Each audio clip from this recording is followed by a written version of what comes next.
لەگەڵ ئەوەی پیشەی ئاشەوانی لە زۆر شوێن نەماوە، بەڵام هەندێک هەن هێشتا دەست بەو پیشەیەوە دەگرن و بۆ نەوەکانی دوای خۆیانی بەجێ دەهێڵن. هاوڵاتی میرزا حەسەن تەمەنی 84 ساڵە و لە 15 ساڵیەوە واتە 69 ساڵە سەرقاڵی کاری ئاشەوانیە. تا ئێستا ناوبەناو دەچێتەوە دوکانەکەی و سەرقاڵی پیشەکەی خۆی دەبێت.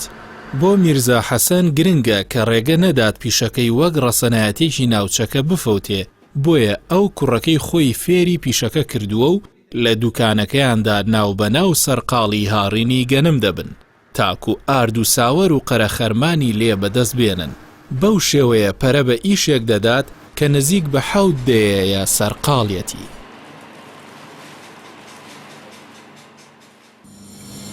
ئاغاکەمان ماشەڵا چاق و پیاوێک و پێک و هە لەلایەوە ئەمرم 14 ساڵ 15 ساڵان و لەلایەوە دەوردەکاری ئەو ئیشی زۆر و تەمەنی نیابان ئیشەمەنی کردەوە هیلی ئەو ماڵە کە خەرجی ئەمنەوە شتا بووم ئەمجار.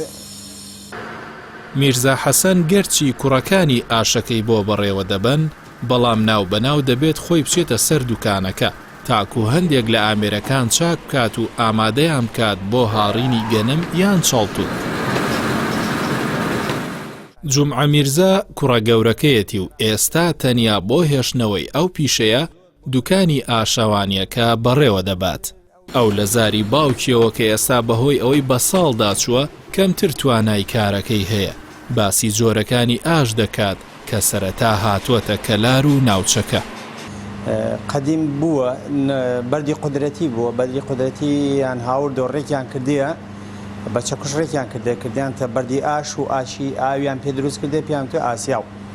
دواتر بەردی دەستکردیان دروست کردووە، بەردی بەریتانی لەندەنی ئەو بەردە عێراق استیرادی کردە و مەکینە و ئاشە زۆر بۆ بە نەوتی ڕەشیشی کردێ. دواتر ئەو نەوتە ڕەشە بەرەو نەمان چووە بەهۆی ئەوەی عێراق ئاردی تەوزیع کردە بەسەر هاوڵاتیانە وەکو گەنەمەڕی نەما.